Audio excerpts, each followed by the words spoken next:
Bueno, entonces muy buenas noches, amados estudiantes, a más o menos referirme que la denominación de la variable debe hablar de una variable que está cuantificando algo, ¿ya? No de una acción, no en general de un fenómeno en general, sino de algo que mide dicho fenómeno, ¿no? Y decíamos en ese sentido que yo puedo hablar no de producción, sino cantidad producida, porque es una variable la cantidad producida, pero la producción es una acción, un acto.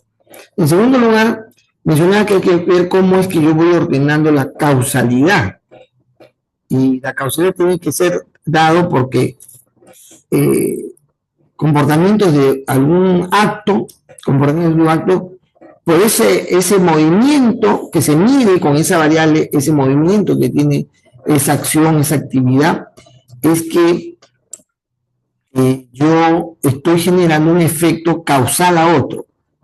Entonces no puede ser que eh, cuando yo produzco más, va a causar el aumento de mayor capacidad productiva, sino que al revés. Si yo aumento mi capacidad productiva y aumenta la demanda, posiblemente eso causa que aumente lo producido. ¿Está bien? Es la lógica de la secuencia de un proceso real, ¿sí o no? No es que cuando tú sacas más nota, estudias más. Si no se estudia más, saca más nota. ¿Sí? En eso tienen que razonar bien la forma como hay que hacer. Esa es mi observación.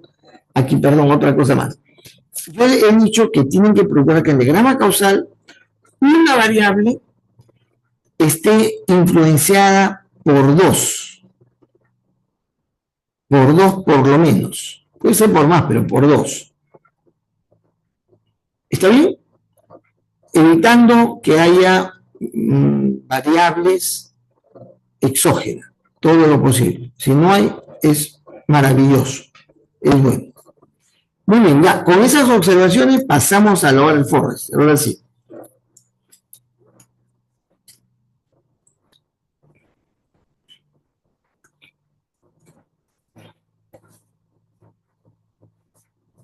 Bien, continuando con la exposición, los principales cambios que hemos realizado en el diagrama Forrester fue la eliminación de una variable de nivel que vendría a ser los gastos de publicidad. Mantuvimos la de hectáreas cosechadas, la de cantidad de algodón para la industria textil, así como los ingresos por ventas de productos textiles al extranjero. Voy a pasar a explicar acerca de la variable de nivel de hectáreas cosechadas. En esta tenemos principalmente dos flujos, el flujo de hectáreas nuevas y el de hectáreas perdidas. ¿Qué llamas hectáreas nuevas? El de hectáreas recuperadas para la cosecha. ¿Recuperadas de qué? O sea, cuando ya se posterior al cultivo. No, no entiendo. Tú tienes como variable de nivel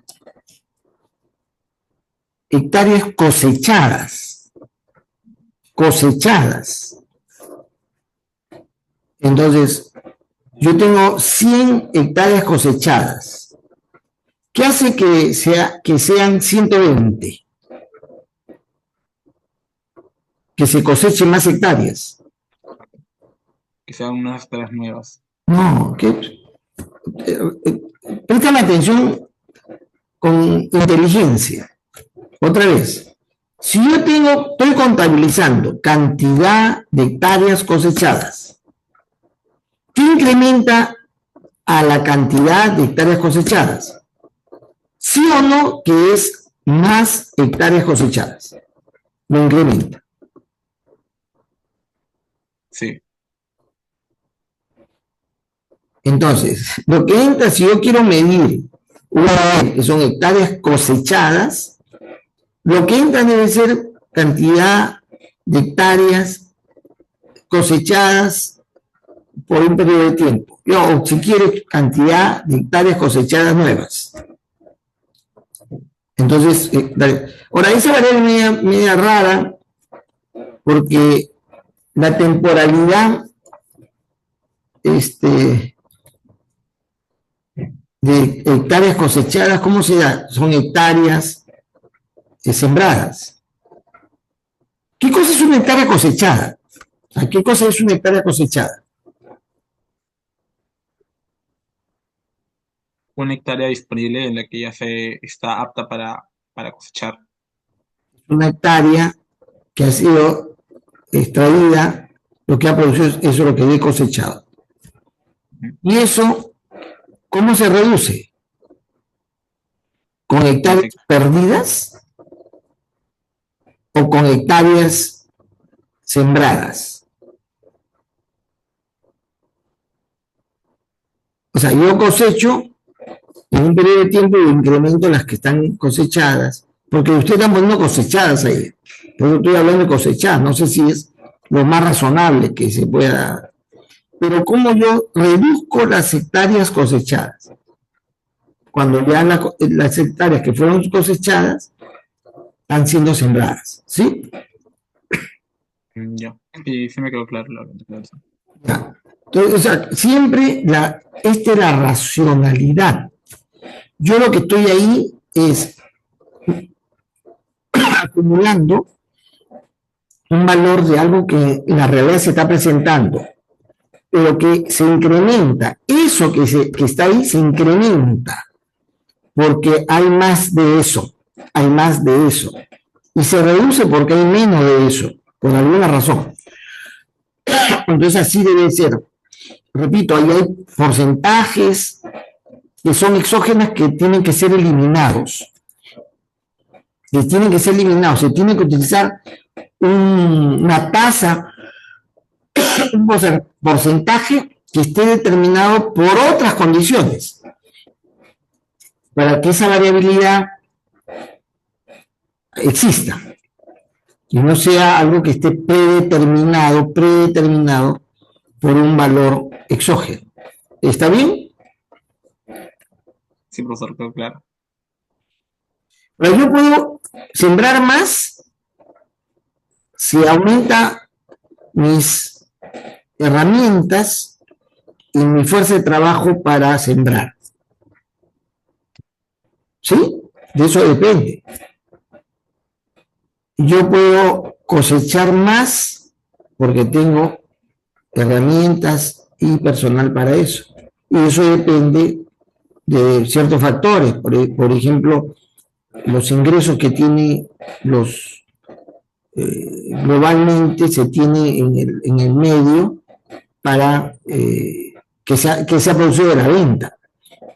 O sea, yo puedo generar una expresión de retroalimentación que no dependa de una variable que se está siendo colocada arbitrariamente de afuera, sino se está produciendo en el ciclo, digamos, dinámico, ¿no?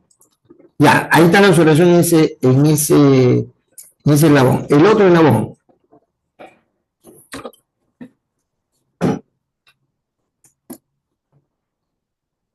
Ok. Bueno, yo voy a hablar en este caso sobre lo que vienen a ser los ingresos por ventas de productos textiles al extranjero, que es... disculpa. Ya. Ok, entonces, en lo que viene a ser los ingresos por ventas de tejidos de algodón al extranjero va a ser el flujo de entrada. El otro flujo de entrada va a ser los ingresos por ventas de ropa de algodón extranjero. Y cuando esos dos ingresan, lo que hace es aumentar lo que vienen a ser los ingresos por ventas de productos textiles del extranjero, ¿no? Que vienen a ser los productos textiles, que en general vienen a ser los tejidos y la ropa de algodón. Y como salía... Espera. Como dices, Ya, los productos textiles estoy considerando, o estamos considerando acá que solamente son los tejidos y la venta de ropa de algodón. está bien. Sí. Los ingresos por venta de tal o cual, perfecto. Ahora, ¿cómo se reduce esa cantidad de ingresos? Primero por gastos. Pero no puede poner gastos totales. Eso es una expresión de un acto de sumarización, es un acto contable. Tu costo total es esto, eso no sale, es un cálculo, no es un flujo. ¿Qué fluye con respecto al dinero? ¿Qué fluye? o sea, de una manera permanente, los gastos de insumos, los gastos de mano de obra, eso mensualmente hay un, un flujo, que cada uno de ellos depende de factores distintos. ¿Qué fluye más? ¿Qué más fluye en los gastos? Son los gastos de, bueno, cuando se trata de una empresa de reposición, pero cuando se trata de maquinaria, en fin, de una industria. Pero en una actividad agrícola, no, pero acá es textiles, ¿no? Sí, sí, sí, profe. Textiles, ¿yo qué más? ¿Tengo gastos en qué? Hay gasto también de comercialización. Es gasto de producción corriente, gasto de producción insumos, gasto de producción en mano de obra. Son tres cosas y posiblemente puedes consolidar gasto en mano de obra con gasto ¿cómo se llaman? Gasto corrientes. Porque si eso se contabiliza, o sea, sale el gasto al final del mes, sale el gasto al final del mes. Entonces puede ser uno solo. Pero los gastos de insumo no sale así, en esa frecuencia. Se compra cada vez que se requiere, cada vez que necesito producir más. Lo calculo. Cuando necesito, yo calculo cuánto es lo que se gasta en compra de insumos. Para los textiles, hay que averiguar cuál es la práctica general promedio de cómo las empresas se hacen de un stock de algodón, ¿no? O de insumos. Eso hay que ver. No es que cada mes se compre una cantidad, no es así. Normalmente se compra cantidades asociadas al plan de producción, o sea, la demanda que hay. Luego tú tienes impuestos por venta. Y luego sale inversión, está bien, inversión. Está bien, lo que se sale de eso para la inversión. Pero lo sucede, escuchen bien, yo mis ingresos no saco para invertir, yo saco para ahorrar. O sea, sale para ir a una bolsa de ahorro. ¿Entienden? Porque no hay una salida que tenga una periodicidad. Entonces, ¿qué es lo que hago? Yo saco y tengo ahí un flujo de salida para el ahorro y luego tengo otro eslabón que va acumulando lo que se va ahorrando. Y sale cuando se hace la inversión. ¿Cuándo se hace la inversión? Cuando cierto nivel de demanda se ha desarrollado. O sea, que si la demanda crece pues a un 5%, qué sé yo, va teniendo el equipo y la infraestructura que tengo ahora. Pero al cabo de un tiempo ya creció un 50%, digo, yo invierto para crecer en un porcentaje de mi capacidad y eso significa que voy a invertir en ese momento, porque hay una condición ya de crecimiento de las ventas. También se da porque aumenta la demanda. Por ejemplo, yo tengo de un año al otro, la gente va a empezar a comprar más ropa de cuero. Entonces yo no invierto porque acá es un textil de algodón. Pero si el próximo año hay más bien una moda, qué sé yo, y crece la demanda en ese periodo, haciendo que mi demanda se duplique, crezca el 50%, yo entonces activo un gasto de inversión. Para eso sí tienes que más o menos estimar por algún lado cuánto es lo que se invierte, eso sí puede ser una variable, que es para poder aumentar en un volumen determinado la capacidad productiva, cuánto es lo que se gasta en maquinaria o infraestructura. ¿Ya? Entonces sale de ahí, del ingreso, tiene que salir ahorro. Y en otro eslabón está digamos, la representación de la inversión. Para eso, como están conectados a otros factores que permite saber en qué momento se ejecuta. No es cada ciclo, no se invierte, sino sí, tal la demanda, ¿no? Ha incrementado en tal porcentaje, ¡pum!, invierte. Bueno, el criterio que ustedes dispongan, ¿no? El asunto es que uno tiene que ver la realidad. ¿Cuándo el inversionista decide invertir? ¿No? Porque de momento invierten y se hacen una capacidad instalada muy por encima de lo que tienen que vender para poder crecer sin necesidad de parar, de negarse a producir, de negarse a vender.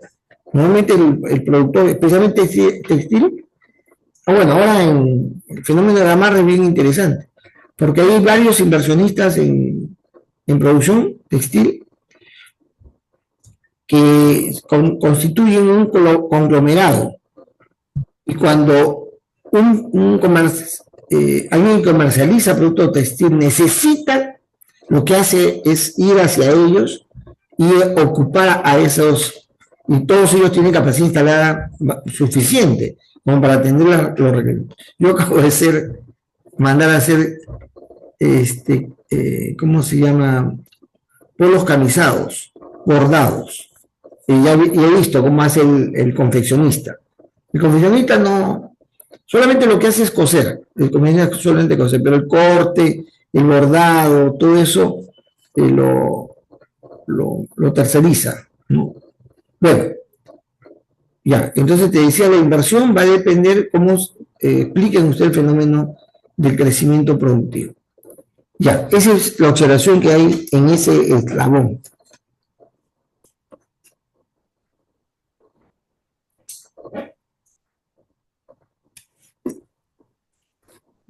Ya. Continuando con el siguiente eslabón, bueno, vamos a hablar ahora acerca de la cantidad de algodón para la industria textil, que esto tiene como flujo de entrada las importaciones de algodón, lo que nosotros vamos a importar, y también los mismos que vamos a producir, ¿no? Como vemos acá en la izquierda. Y esto lo calculamos en base a la otra variable de nivel que son las hectáreas cosechadas. Ya, y esto tiene como flujo de salida las exportaciones, o sea, de todo el algodón que nosotros tenemos para la industria textil, vamos a exportar ese algodón a otros países y también vamos a utilizar ese algodón para nuestra industria. Por eso ahí tenemos otra variable de flujo de salida que es algodón para la producción de productos y tejidos textiles. ¿Y por qué ese flujo no tiene información de la cantidad de algodón para la industria textil? ¿Y por qué sí las exportaciones?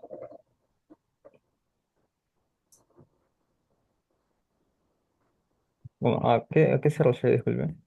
No entendí. Bueno, fíjate lo que me estás explicando, fíjate. Exportación de algodón es una variable, ¿no? Cantidad de algodón exportado, ¿sí? Eso lo vas a calcular usando dos variables. ¿Cuáles son? Ahí tenemos la cantidad de algodón para la industria textil y la demanda externa de algodón. Así lo calculas, ¿correcto? Esa demanda externa tienes que ponerlo con algún otro mecanismo que haga variar esa demanda. No es igual.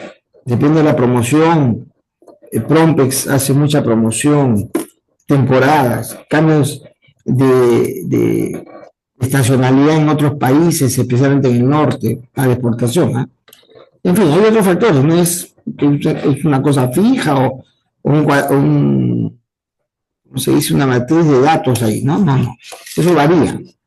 Ahora, así como tú estás calculando la cantidad de algodón del industria textil relacionándolo con la demanda, el algodón para productos y tejidos peruanos, ¿cómo así lo calculas?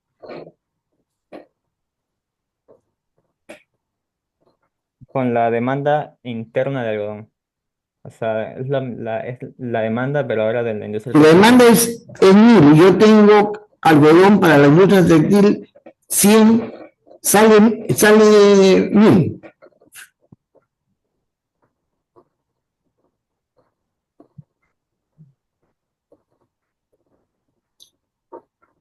retirando de la cantidad de algodón para la industria, te estás retirando lo que indica el algodón para la industria textil peruana. ¿Está bien?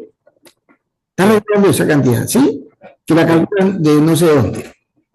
Ya. Sí. Si ese algodón para la industria textil es de 500.000 toneladas, Ya. de la cantidad de algodón para la industria textil, ¿sí? Sí. De ahí salen. Aún hubiera 100.000 toneladas. O sea, pueden salir 500 a pesar de que hay solamente 100. Habría menos 4.000 toneladas. Quedaría menos 4.000 toneladas. ¿Está bien? ¿Me estás entendiendo? En ese nivel, que se llama cantidad de algodón para el nivel de textil, hay 100.000 toneladas. Sí. Imagínate que hay en un cierto momento 100.000 toneladas. Y con todas las cosas que calculas para algodón, para la industria textil peruana, sale 500.000 toneladas. 500.000 es más de 100.000, ¿correcto? Sí, saldría negativo. Entonces sale 100.000, sale 500.000, a pesar que solamente hay 100.000. Sí, sí entiendo. ¿Ah? ¿Lo entiendes? Sí, sí entiendo. O sea, saldría negativo en ese caso. No puede ser negativo, porque Claro, no claro, existe, no existe, en la matemática sí, ¿no? En la álgebra, en el cálculo, no sé, pues en la lógica matemática, en la abstracción matemática. Pero en la realidad no puede haber que en un almacén hay menos 400.000 toneladas, no puede haber menos 400.000. No existe, eso no existe, ¿no? Entonces, como eso son cosas, representación física de las cosas, física, entonces, por eso la pregunta que yo te hacía, tú no utilizas el dato de cantidad de algodón para la industria textil para calcular la cantidad de algodón para productos y tejidos peruanos. No lo estás usando. ¿Lo debes utilizar o no? sí se debería utilizar. En algunos casos, digamos, la manera como se atiende los requerimientos es como es. El mercado te pide pues como 100 y tú no produces 100 en el instante siguiente. Tú vas produciendo y entregando. Vas produciendo mensualmente y cubres el 100 en el periodo que te es capaz de producir. ¿Entiendes? No es que todo lo que quieran produces ahí en ese instante, para nada, ¿no?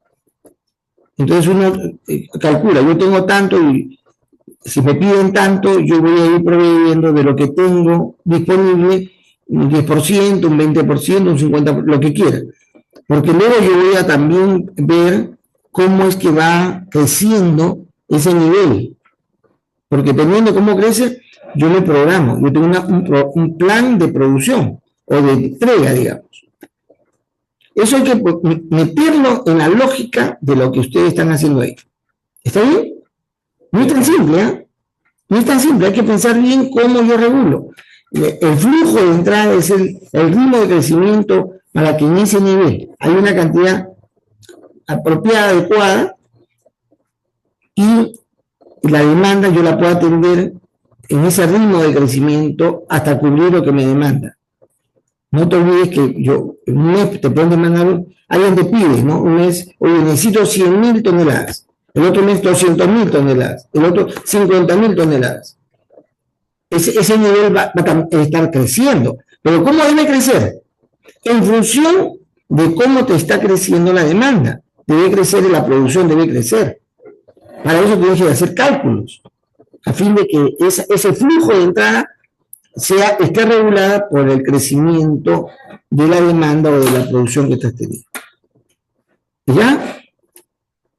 No sé si te ilustro bien, si me estás entendiendo la figura, que es mucho más complicado de lo que ustedes me han puesto ahí, bien simplón, que simplemente hacer que fluya por un lado, por otro lado, pero hay una lógica que engarza de una manera apropiada, regulada, todo ese movimiento. No es solamente flujos y puntos, sino lógica que hay ahí enterrada. Ya, si me has entendido, perfecto. Sigue explicando. ¿Hay algo más? Ahora, este diagrama Forrester es recontra pobre, porque ¿qué cosas produce la demanda? ¿La demanda de dónde se está produciendo? ¿Crecimiento poblacional? ¿Migración? Profesor, sí, lo que pasa con eso es que queríamos poner un variable nivel de población que era, pero con respecto a población estadounidense, ¿no? Porque prácticamente lo que Perú hace es exportar mayores productos textiles a Estados Unidos. No, Pero pero no hay una correspondencia directa, ojo, pues está creciendo la población de Estados Unidos, hay muchos migrantes, no, crece. Pero no porque crece la población americana, crece también la demanda. Hay otros factores. sí, pero eso no lo puse. Acá Escucha, solamente lo que hemos puesto, bueno, escucha. es No hay suficiente cantidad de millones de personas en Estados Unidos. ¿Cuánto es el porcentaje de la demanda de Estados Unidos que cubre la exportación peruana? 70% por ahí. Imposible que el 70% de la demanda americana la provea el Perú. Ya seríamos un país más rico No, que me refería a China. que Perú exporta 70% de lo que produce a Estados Unidos. Puede ser, está bien. Pero te estoy diciendo, esos 70% de nuestra exportación, ¿qué porcentaje de la demanda que se ve en Estados Unidos de algodón es? Tienes que averiguar eso. Y vas a encontrar que es diminuto. La mayor cantidad de textil en Estados Unidos proviene ¿de dónde? Del Asia. De Asia. Yo tengo, que te traería mi ropero de cosas que he comido en Estados Unidos. En Estados Unidos he comprado Made in Vietnam, Made in China, o sea, pakistaníes. El mayor volumen de productos que tiene, o sea, que se da allá, proviene de otros países, no de Perú. Entonces no me digas que va a crecer porque crece la población, no. Es otro factor que hace que el cupo nuestro para ese mercado crezca.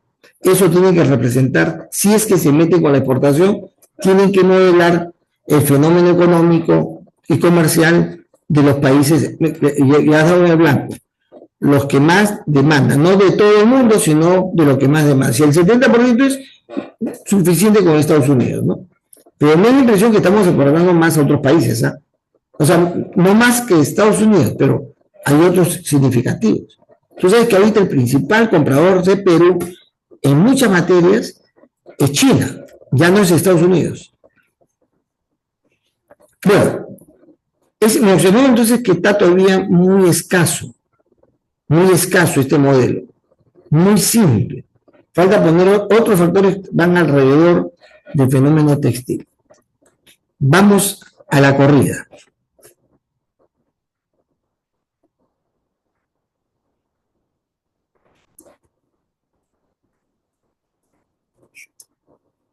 Esto es con respecto a lo que hacen los ingresos del extranjero. Bueno, Bueno, espera, chévere, ¿eh? Así me gusta ver los gráficos. ¿Qué cosa se hace? Ustedes han encontrado la forma de uniformizar la escala, ¿sí? sí. Y entiendo, a primera vista nada más, no estoy analizando, que han colocado variables que pueden ser vistos de una manera homogénea. Están en los mismos rangos, más o menos dentro de un rango en la cual se puede visualizar. No están colocando temas que uno opacaría el comportamiento de otro. Eso hay que tener cuidado cuando presenta. Seleccionar las variables que pueden verse comparativamente en un gráfico. lo cual está haciendo bien. Entonces, a la primera vista, esa presentación del gráfico está bien. Es decir, lo que quiere decir que no está todo mal, esto más o menos están yendo bien. Así debe ser, para que todos los demás grupos sepan que cuando se presenta debe estar la escala uniformizada y, digamos, una representación como esa. Que esté bien representado es otra cosa. Porque el 4, ¿qué cosa es? Costos. Costos totales. Ese concepto de costos totales ya no existirá la siguiente vez, ¿no? Pero ya, está bien.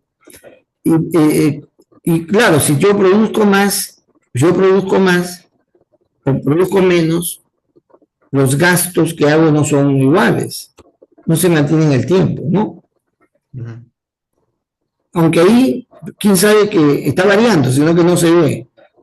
No sé, no, tú lo tienes en PowerPoint, no, ya. Es decir, de igual manera, el impuesto, ¿quién dice ahí impuesto al extranjero?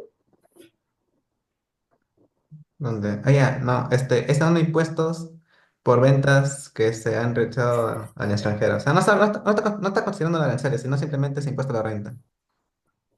La renta. Ajá. La renta, no, es otra cosa, pues el impuesto a la renta de las empresas textiles.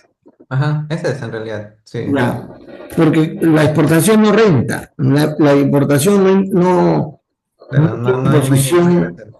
al contrario. Cuando se exporta, si tú has traído algodón del extranjero, el Estado te da dinero. O sea, aparte de lo que tú ganas vendiendo, el Estado te premia. Se llama drawback. El drawback lo reciben principalmente en la industria textil. Bien, hectáreas. No, pero continuamos, ya vi este asunto, ya no es necesario que justifique. El siguiente gráfico. Bueno, ustedes ya, ahí el tema de hectáreas cosechadas. Mm,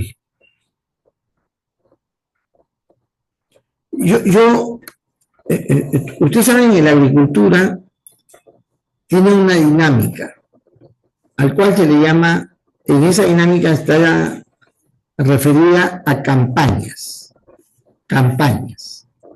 que son comportamientos estacionales. Es decir, un terreno o la cantidad de terreno para cultivar, yo lo siembro y luego viene todo el proceso digamos, de sembrío y luego lo cosecho de un solo queco. No es que va saliendo poco a poco, sino un solo queco, ¡pac!, lo cosecho. Y luego lo preparo, siembro, lo cosecho. Pero siembro algo en un periodo y en la época que no es del clima, no corresponde al clima apropiado, siembro otra cosa. Es decir, ustedes no todo el año tienen uva para comer, no tienen todo el tiempo mango. El algodón no todo el tiempo te da, aunque en el Perú se ha diversificado de tal manera que se produce por un lado y luego se produce por otro lado porque la temporada sí. Pero yo no produzco mucho algodón previo al verano, ¿sí o no? Porque no vendo. ¿Para qué siembro y luego cosecho que no me van a comprar? Porque nadie compra ropa abrigadora. Disminuye, porque un bikini, un calzoncito de algodón no es como las chompas, ¿no? La ropa más consistente que se usa en invierno. ¿Correcto? ¿Me captan? Sí, se entiende, profesor. Hay un comportamiento productivo que se va por el cultivo, ¿no? Si ustedes quieren poner cantidad sembrada, cantidad cosechada, entonces eso, pero siempre esa cantidad de hectáreas son las mismas. Son las mismas. Todo depende de la cantidad de terreno que ha sido adquirido para la producción de algodón. Pero no todo el año produce algodón. Para mantener la tierra es en la campaña donde uno siembra algodón y la otra temporada que no te demanda mucho, se siembra otro producto. ¿Para qué? Para enriquecer la tierra. Porque la tierra se desgasta. Pero sembrando otro tipo de productos, especialmente hortalizas y ¿cómo se llaman? Menestras, la tierra se enriquece. Y luego, la siguiente temporada ya tiene la capacidad para producir más, o sea, nuevamente algodón. Eso no está pensado, así no lo han pensado ustedes. ¿Cómo es el fenómeno de producción? ¿De qué depende? Depende de la estacionalidad, depende de la demanda, que cambia en el tiempo. Eso hay que ver. A primera vista, esta forma de comportamiento de lo que se va sembrando y no se da, así no es. Jamás es lineal, es oscilatorio. ¿Ya? No es así. Solamente para que lo tomen en cuenta. Siguiente gráfico.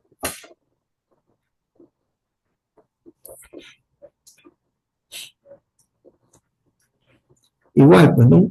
O sea, siempre las variables a lo largo del año, o sea, las prendas, especialmente las prendas, tienen una estacionalidad. ¿Ya? No es igual. Yo, por supuesto, yo no compro mi ropa de verano previo al verano. Yo no compro mi ropa para invierno previo al invierno, ni en el invierno, menos en el invierno. Yo compro mi ropa de invierno en pleno verano, compro mi ropa de verano en pleno invierno, porque es el momento que la gente no vende ese producto y baja el precio. Pero en general no es así, sino cada quien tiene la estación y salen como locos a comprarse su chompita. Bueno, ya, esa es la observación, jóvenes. Bien, hasta ahí con las observaciones que aplica para todo el mundo, ¿ah? Vamos con el siguiente grupo.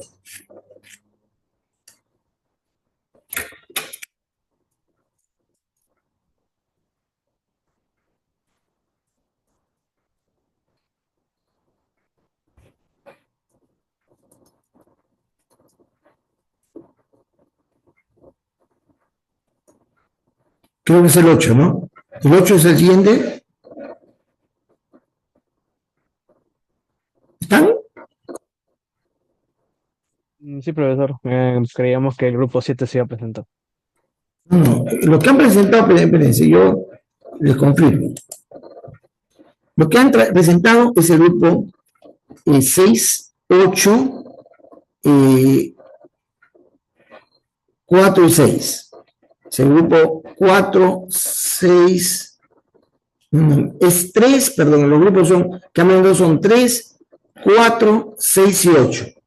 Ha expuesto el grupo 6, tocaría al 8. Luego viene el 3 y luego ya viene el 4. De acuerdo, profesora, ahorita presentamos.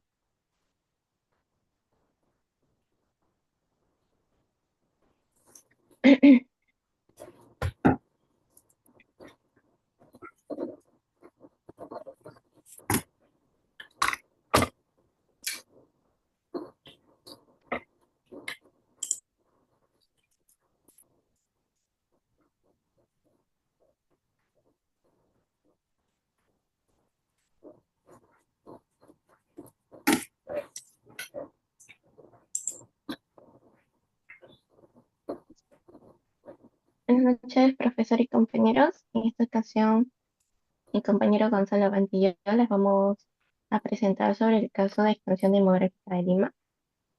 Primero comenzaremos con la explicación del modelo causal.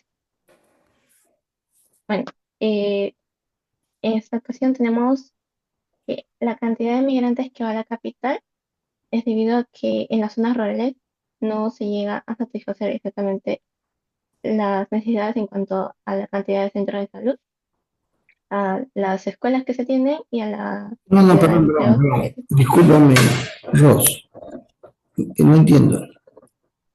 Cantidad de empleos, dice cantidad de empleos en el país. No, en la zona rural, ¿En la zona aquí? en las zonas rurales, porque son las No personas que dice tienen así, no dice así. Empleo en zona rural. sí, O sea, cantidad de empleo en zona rural, ¿no? Así está diciendo. Y cantidad de inmigrantes a la igual capital o a la zona urbana. a la capital, a Lima. Ya, porque ya la capital, cuando la cantidad de empleo en, en la zona Al, rural, ¿no? No en provincia, sino en la zona rural. Esa es la información que tienen ustedes. ¿Cuánto es el empleo en la zona rural? Tienen esa información. Y eso cuando sube o baja va a tener un efecto sobre los migrantes a Lima. A Lima. claro, estos son motivos por los cuales se van a la capital. Es que acá no se habla del motivo, sino la variable. Acá no estoy explicando el motivo, la razón, la vinculación, no. Yo digo, a más empleo en rural, menos migración a la capital. A menos empleo rural, más cantidad de migrantes a la capital. Eso es lo que estoy diciendo. ¿Está bien? Sí, pero Es una relación causal de variables de comportamiento. Entonces, tiene que poner pues cantidad de centros de salud edificados en zona rural, me imagino. sí, los tres, Pero eso es muy bajo siempre. Y no crece mucho, no cambia. No, tampoco se reduce. Tampoco se reduce. Lo que sí hay crecimiento es crecimiento en las zonas, en provincia, pero en ciudad. Bueno, no sé, Ros, ¿tu familia es de qué zona? ¿De qué zona del país? disculpe, puede volver a repetir. ¿No me estás escuchando? Perdón, Escucho un poco por, mi volumen, ¿no? Espera un momento, voy a ver cómo está mi volumen. De repente se ha bajado mi volumen. Un segundito. No, estoy al tope. Tú no me estás escuchando por alguna razón. ¿Tu audio está mal? solo escucho con un ruido extraño, pero dijo algo de mi familia, algo se escucha al final. Perdón, ¿no me estás escuchando bien? Puede volver a repetir, o sea, la pregunta se me entrecortó. Perdón, discúlpame. A ver, un segundito. Un ratito.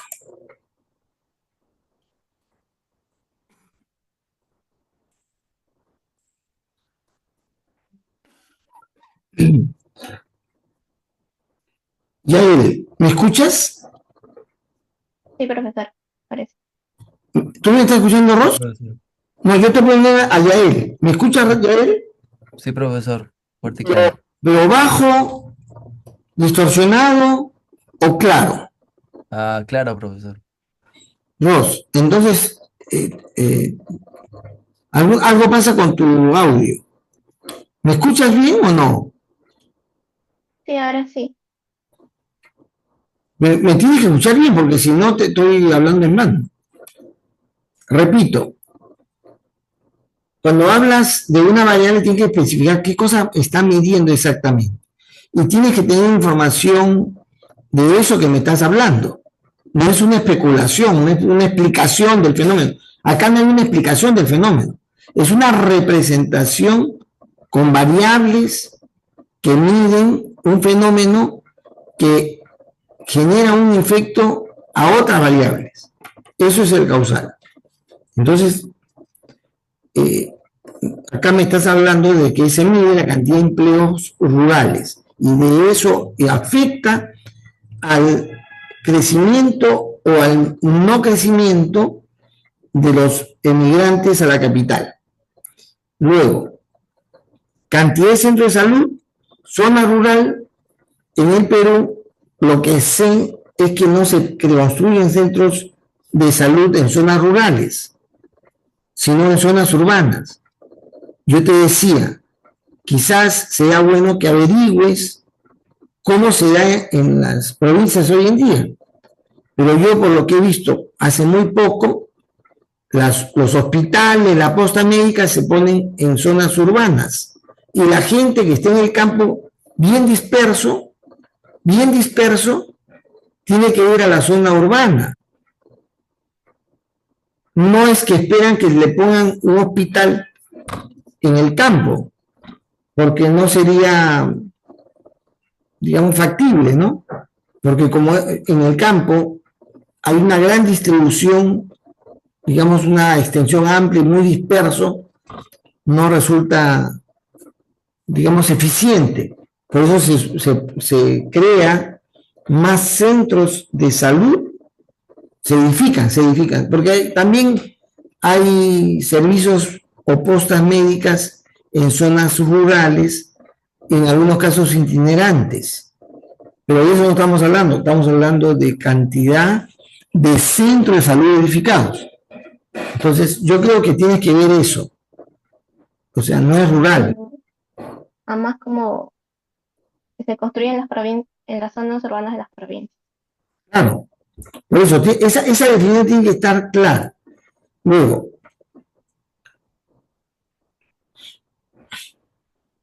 ahora, escucha. Ahora, mira, yo acá pues, para que tenga esto consistencia, coherencia lógica. Normalmente en provincia se atienden en qué tipo de centro de salud. En provincia. ¿Ah? Postas. Postas o centro de salud público, ¿no? Sí. También hay servicio de salud privado. Claro, también en clínica. Hay clínicas, pero en ciertas capitales de provincia, ¿correcto? No es muy difundido. La mayor cantidad de gente se atiende en centros de salud público, porque además los que trabajan en el campo no tienen seguro. ¿Está bien? Y no tienen los ingresos como para ir a una clínica, salvo los grandes propietarios de haciendas, que es un sector, digamos, reducido. Entonces, cuando alguien no tiene una atención, bueno, hay centros de salud de atención básica, de atención primaria, y luego hay centros de atención compleja, se le llama, centro de atención médica compleja. Yo me atiendo en un centro de salud de, ¿cómo le llaman? Básica, no primaria, que es, yo me atiendo en un policlínico aquí en Lima, policlínico, ¿cómo se llama? Pablo Bermúdez. Yo me atiendo ahí no hay hospitalización. Pero cuando yo ya tengo un problema, tengo que operarme la vista, la catarata me ha avanzado. Entonces, ellos me derivan a un centro de salud de atención compleja. En este caso me toca a mí al Rebagliati. Y en el Rebagliati hago cola con los que vienen de provincia. Porque la gente en provincia, en algunos lugares, Arequipa, Chiclayo, Huancayo me parece, bueno, hay algunas provincias que tienen un centro de salud pública de nivel complejo, pero la gran mayoría se viene a Lima, a un centro de salud de nivel complejo. ¿Ya? Como tú me pones acá, más centros de salud edificados, y eso hace de que la gente, si no hay, se viene a Lima solo cuando necesita ser atendido. Yo no vengo a Lima porque me atraen los hospitales, ¿no? Quizás vengan a Lima a vivir acá los que van a trabajar en esos centros de salud. Pero los enfermos normalmente se atienden cerca de su lugar, y los centros médicos están a su disposición, y cuando vienen a Lima es porque han sido derivados acá. No es que el centro de salud genere una mayor expectativa para la migración. Ya, entonces en ese, ahora,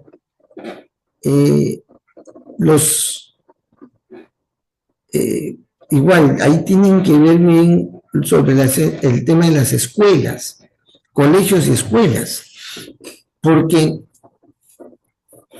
no es vienen a Lima no es porque haya más escuelas, porque a nivel de Perú ya hemos llegado hace tiempo a nivel de oferta educativa suficiente, salvo en la selva, que hay puntos en los cuales no hay, pero en el Perú en general, en todo el país es posible asistir a una escuela. En la zona rural están distanciadas, ¿no? Tienen que caminar los chicos un montón de horas para llegar.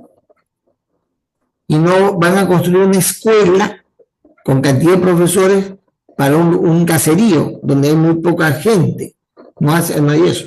Si hay pequeñas escuelas promovidas por el Ministerio de Educación en zonas cercanas para pocos niños, pero de educación muy elemental, o sea, posiblemente los primeros 3 años de estudios.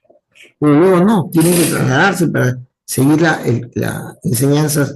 Entonces, esos centros educativos existen suficiente para ese sistema de educación ahorita. No aumenta. Mejora quizás, pero no aumenta. Y en Lima, digamos, ¿por qué viene la gente a Lima? Por lo que yo he percibido, eso habría que estudiarlo. No porque el campesino quiere que su hijo venga a una buena escuela primaria. No abandonaría sus tierras. No, eso no lo atrae.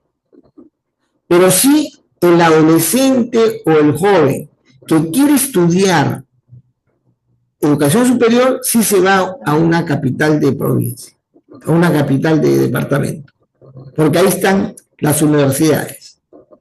Eso genera migración, una mayor oferta de educación universitaria. Pero escuelas hay que revisar.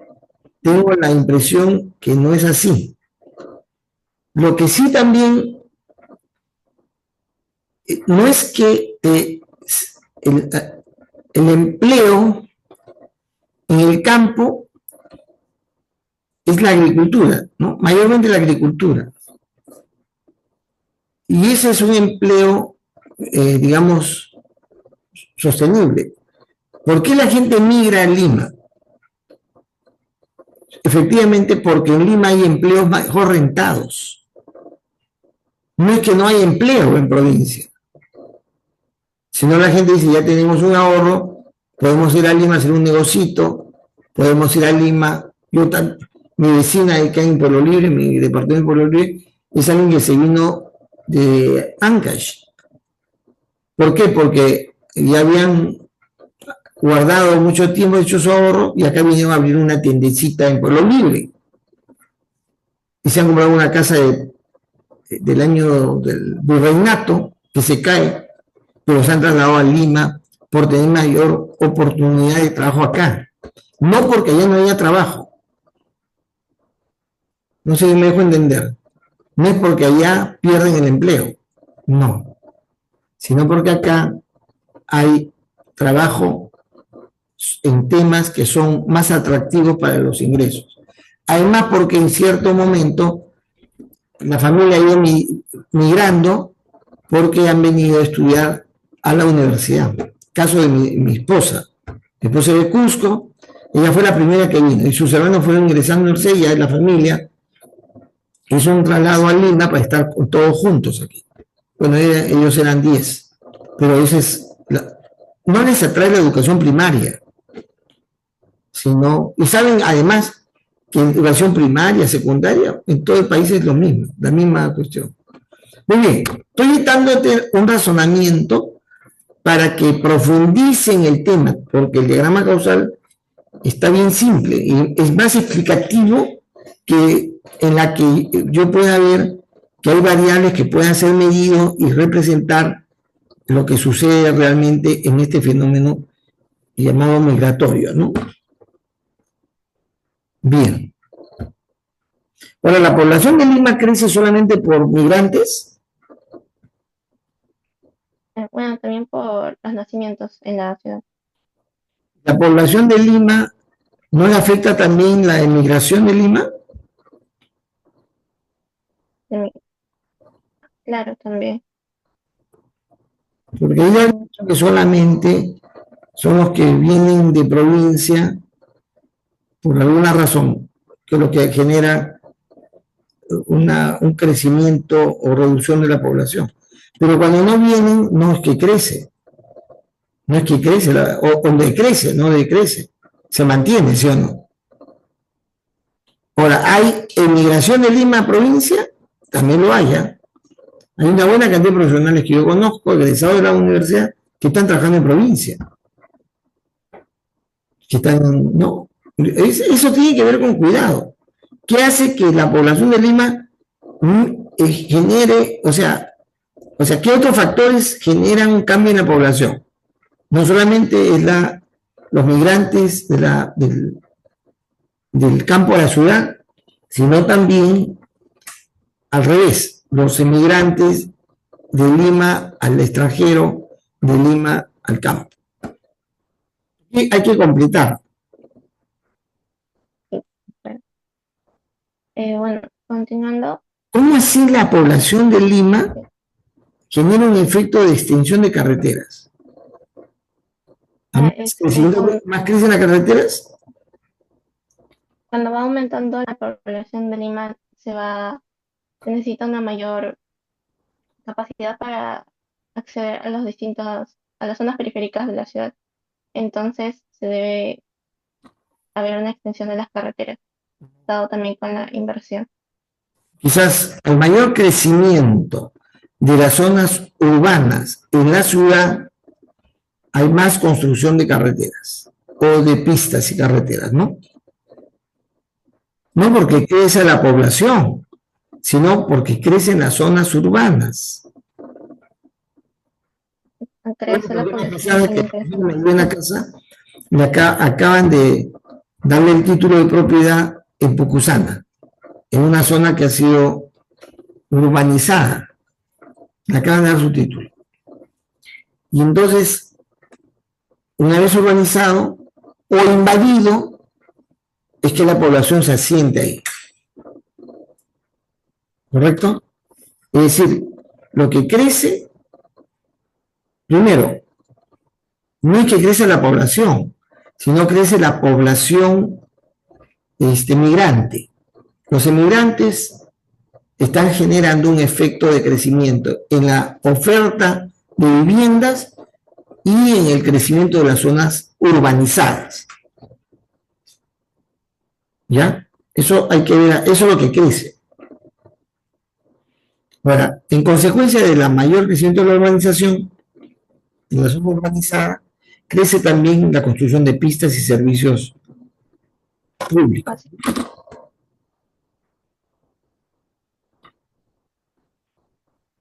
Okay.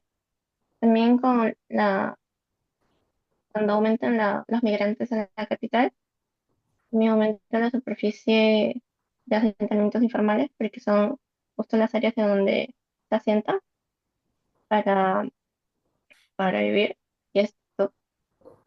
Y esta superficie también. ¿Por qué la extensión de carreteras influye en ello? ¿Por qué crece la carretera? Crecen los asentamientos humanos. ¿Por qué? Sí, porque se logra acceder a esas zonas. ¿Cómo? Se logra, o sea, es más fácil transportarse hacia esas zonas que son más lejanas de la ciudad. No, espérate, no, tranquilo. al crecer la zona urbana, crecen las carreteras, no al revés. Empuja el crecimiento, digamos, de los asentamientos humanos, eso crece, y al crecer eso, empieza a crecer también las conexiones. No es al revés. No es que yo, el Estado, quien sea, construye pistas para que los asentamientos humanos tengan facilidad para irse allá.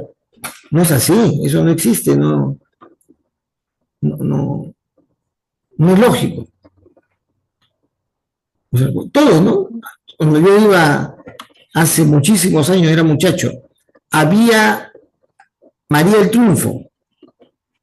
Eso creció, no había pistas. Es más, crecieron las casas de tal forma que no había cómo transitar. Si uno se iba en vehículo tenía que bajar lejos para ir caminando, porque no había cómo entrar a la zona urbana, ¿cómo se llama? Poblada, ¿no? Ya luego, con el tiempo, el municipio hizo los trazados.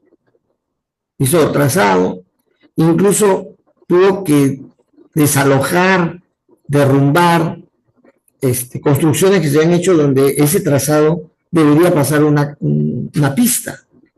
No es al revés, no es primero la infraestructura y luego el asentamiento humano, no es, eso no es verdad. Yo creo que tienen que pensar el modelo de una manera distinta. O sea, el razonamiento que te han tenido no es el lógico. Yo estoy tratando de explicarle cómo se debe razonar para que se pongan en esa línea de razonamiento.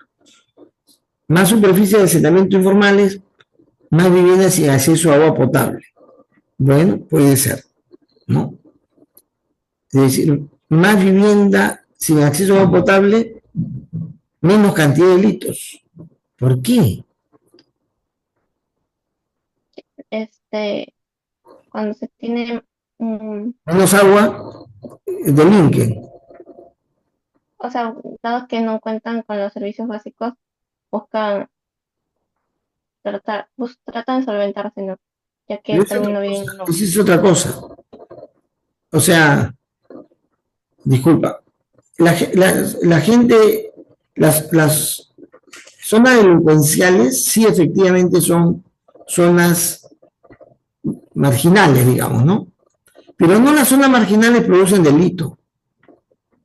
La gente pobre no hay una relación de correspondencia entre zonas pobres y zonas delincuenciales, para nada. Lo que sí es cierto, que las zonas delincuenciales son zonas precarias, es verdad. El Callao, ¿no? La Victoria es una zona de alta delincuencia. Y hay agua, hay luz, hay desagüe, hay todo. Caraballo, ¿no? Es decir, las zonas de alta delincuencia, Callao tiene agua, desagüe. Claro que son zonas no muy cuidadas, ¿no? Por la delincuencia pauperiza la zona. Pero no es que hay una mayor pobreza, necesariamente eso produce mayores. Y El Salvador ha sido una zona sumamente pobre, ¿no? Eso no ha generado delincuencia, sino ha generado emprendimientos, desarrollo industrial. Entonces hay que pensar bien cómo es. Posiblemente el desarrollo de la delincuencia genera núcleos, mayor cantidad de núcleos, ¿cómo te puedo decir?, de riesgo y pauperizadas. Aunque ahora pues tú sabes que la delincuencia está extorsionando, está matando gente y cobrando, y lo que ya sabemos es que esa gente que está metida en eso vive muy bien, ¿no? Viajan al extranjero, tienen yates, no es que viven en condiciones pauperizadas. La delincuencia callejera es una cosa y otra delincuencia organizada, todo eso. Por eso, tienen que ahí pensar bien cómo es que hay una correspondencia, porque no puede ser que crece la zona pobre y tú creas que eso genera más delito. No, imposible, eso ni filosóficamente. Eso sí, cuando hay más delito, zona de riesgo, la gente abandona, se quedan los delincuentes, hace crecer esa zona, eso sí sucede. Yo creo que no están todavía dándole en el blanco, mi estimada Ros. Hay que repensar, sentarse, conversar, no sé, para darle vuelta al tema. Y si ustedes desean, cuando se junten y lo piensan, lo razonen más, lo elaboren más, me pasan la voz y yo puedo acompañarlos algún momento cuando estén trabajando el tema ustedes, ¿no? Pero que ya cuando lo han tratado de pensar para redondear el tema, dándoles una ayuda que no ofrezco, ¿ah? No, yo no, eso no, porque yo califico al final, pero estoy viendo que no están tan cerca. Ustedes están cada vez más lejos de lo que deben hacerse. Mientras que los otros grupos yo he visto que están avanzando bien, están avanzando, pero ustedes están estancados e incluso siguen dándole vuelta al mismo razonamiento. ¿Qué más? Muéstrame el Forrester. ¿Quién le toca hacer el Forrester? Sí, mi compañero.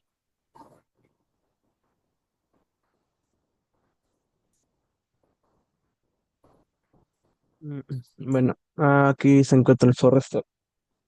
Hacer zoom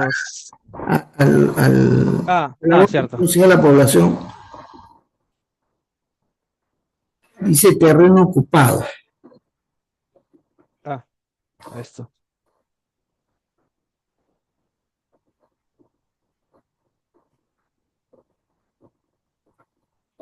A ver, muy bien. Tú tienes ahí el Forrester nivel terreno ocupado por asentamientos informales.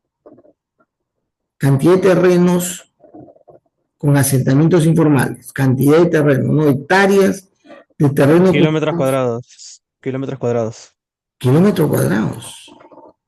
Kilómetros cuadrados, ya. Entra. Terrenos ocupados. ¿Por qué dice no regulados? ¿Ah? ¿Qué palabra qué significa eso en los conceptos urbanos? ¿A qué se terrenos no regulados? Es una expresión de ustedes, de tuya, es una expresión de ustedes. Lo tomamos así para cuando cuando la gente migra, y no encuentra, No, escucha, otra vez. No usen términos pues creados, desinventados para su imaginación. Terreno ocupado por asentamientos humanos. No existen asentamientos informales. Ese es un concepto que ustedes están creando, tratando de dar una explicación a algo. Repito, en dinámica de sistemas, la exigencia que sean los términos canónicos, la definición de los variables sean canónicos, o sea, corresponda a una expresión de categoría social, económica, que está debidamente referida en esa materia. Entonces, terrenos ocupados, ¿no? Ocupados, invadidos, podría ser, ¿no? No sé, un término que se utiliza en esta materia. Y el otro se ven terrenos ocupados de asentamientos humanos, ¿no? Terrenos invadidos en allá. Y el otro, terrenos abandonados. ¿Qué es esto? ¿Qué significa eso? ¿Dónde han medido eso? Que gente abandone el terreno. ¿Dónde en el Perú se abandona terrenos? Eso es una idea bien fantasiosa. No existe. Todo el mundo viene e invade, pero no abandona. O sea, eso de abandonar, bien raro, ¿no? Es una especulación. Y otra de esos terrenos son terrenos no regularizados, sino terrenos urbanizados. Esos terrenos se urbanizan, entonces ya pasa a lo que están queriendo decir ahí, ¿no? Lo que están queriendo decir. O sea, ¿qué cosa es urbanizar? Es que haya planos aprobados de la zona de asentamiento y que el municipio haya establecido toda la distribución de parques, de servicios, ¿no? Escuelas, esos planos de urbanización es el proceso. Que ustedes llamen regularizar es una cosa, pero lo que se llama son terrenos urbanizados. Invadidos pasan, o de asentamientos humanos pasan a terrenos urbanizados. Dejan de ser invadidos. Ahora, con ese dato, yo puedo generar una idea de crecimiento de vivienda también, ¿no? Por otro lado.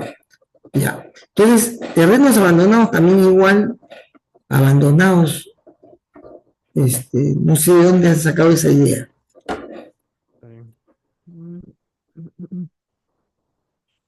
Porque ¿cómo se reducen los terrenos ocupados? ¿Cómo se reducen? Ahora, hay terrenos que se ocupan y se desalojan. ¿No? Han escuchado que alguien hace la demanda, el juez le da la razón y luego se mueve la policía y a matones para desalojar los invasores. En el Perú sucede eso con cierta frecuencia. Bueno, no sé, pero ahí tienen que mejorar. Y además, ese nivel no sirve para nada. Ese nivel no sirve para nada. Terreno ocupado no sirve para nada. ¿Para qué sirve ese terreno ocupado por asentamientos informales? Que va a ser terrenos ocupados por asentamientos humanos. ¿Para qué sirve ese nivel? Gonzalo. Más que nada, lo representamos así porque al momento de ejecutarlo, vimos que hay una reducción, ¿no? del terreno informal. Pero no me interesa lo que represente, pues eso no interesa. Sino para qué sirve la dinámica de sistemas. A mí no me interesa lo que ahí significa, ya lo veré después.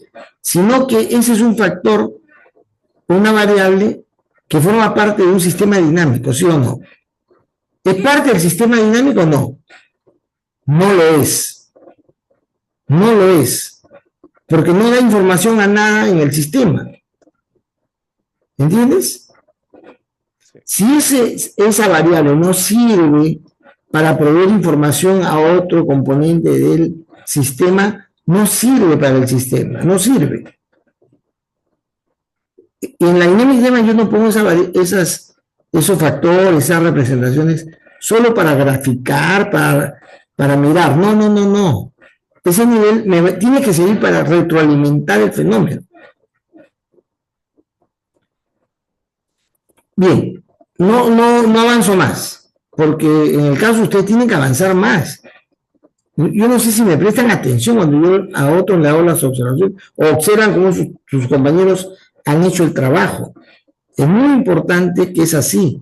Los niveles tienen que estar conectados de un eslabón a otro, no a sus flujos nada más, no para sí mismos, sino no hay dinámica de sistemas. Entonces tienen que conectar bien, mirar las denominaciones que sean las que se usan para expresar el fenómeno. Repito, la palabra es canónica, es decir, que es apropiado en el campo donde se hacen estas explicaciones, es apropiado para explicar algún aspecto del fenómeno. Para eso, cuando yo les di el primer trabajo, era para que se familiarizaran de ello, sobre todo la terminología, cómo se representaba un fenómeno. El miércoles, he tomado todo este tiempo, no pido disculpas porque como hay miércoles y solamente son 4, voy a revisar de esa manera, dándole los puntos centrales. No sé si ustedes, Gonzalo, tienen alguna pregunta. Son 2 nomás, ¿no? Ustedes en ese grupo. Sí, solo somos 2. Sí, ¿alguna pregunta? Si ya está claro, ahora lo que necesitan es tiempo para meterle punche esto. ¿Ya? Sí, profesor, ya no te da las anotaciones, ya no te da las observaciones. Ya. Ya, Gonzalo. Bien, Ros, vamos entonces con esperanza hacia adelante. Yo tengo el deseo, créanme, el deseo sincero de que se hagan bien, pero tienen que hacerlo bien, pues no puedo forzar la figura, no lo voy a hacer. Por el contrario, Cuando alguien no llega a entender bien, me da mucho gusto jalarlo. Siento placer, siento el deseo vocacional, no sé, pedagógico de desaprobar. Creo que hago un bien, me siento un ángel jalando, digamos, ¿no? No me siento mal. Pero el caso de ustedes, ya que le dije la vez pasada, lo veo más distante. Los otros grupos están avanzando, lento, a paso pero están avanzando. Mientras ustedes, yo creo que ahí hace falta algo. Yo siempre recomiendo que los grupos intenten algo y conversen con sus compañeros de estudio de otros grupos que están viendo que lo están haciendo mejor, que tienen menos crítica de parte mía. Consulten qué les parece, que les dé opinión. Hagan eso, no esperen que yo lo haga porque yo califico. Sus compañeros no califican, pueden decir lo que les dé la gana. Pero yo cuando estoy observando, créanme que detrás de eso hay una mala intención, que es ponerle notas no buenas, ¿no? Jóvenes, gusto de estar con ustedes y el miércoles procuren estar lo más que puedan. Y, repito, ¿ya cuántas semanas nos quedan? ¿Cuántas semanas quedan? A ver. Estamos en la semana 11, ¿no? ¿Estamos en la 11? Sí. Ah, no, todavía hay un poco de tiempo. Bien, jóvenes, nos encontramos el día miércoles entonces a la misma hora. Muchas gracias. Muy buenas noches. Sí, Yael, perdón, Yael. Profesor, disculpe, creo que, bueno, el delegado se ausentó, pero creo que dijo que preguntemos acerca de la inscripción a la feria de proyectos. Perdón, gracias. Es obligatorio. Algunos han sobrevivido a pesar de haber fallecido. O sea, han resucitado. Han presentado su trabajo en la feria de proyectos y los han calificado bien. Hace 2 ciclos, no el ciclo pasado, sino el anterior, un grupo desaprobado sacó el primer puesto. Tuve que pedir, mandar una solicitud para que me borren la nota que les había puesto, para rectificarlo, porque habiendo obtenido el primer puesto porque son tres grupos, ¿no? Primeros ciclos, mediados ciclos y los últimos ciclos. Y ellos sacaron el primer puesto. Así que tuve que morderme la lengua, por no decir otra cosa, y aprobarlos, a pesar que habían desaprobado. Y los que participaron y sacaron buena nota, aunque no sacaron el primer lugar, les aumenté la calificación. Por eso el ciclo pasado, que participaron, ninguno ganó el primer puesto, pero su participación fue buena, muy buena, es que han aprobado. Solo uno fue desaprobado, solo un estudiante. Pero todo el resto aprobó, todos. El resto aprobó. ¿Por qué? Porque en la feria, eso lo salvaron, pues ellos seguramente festejaron, pues, ¿no? Pero bueno, en ese sentido,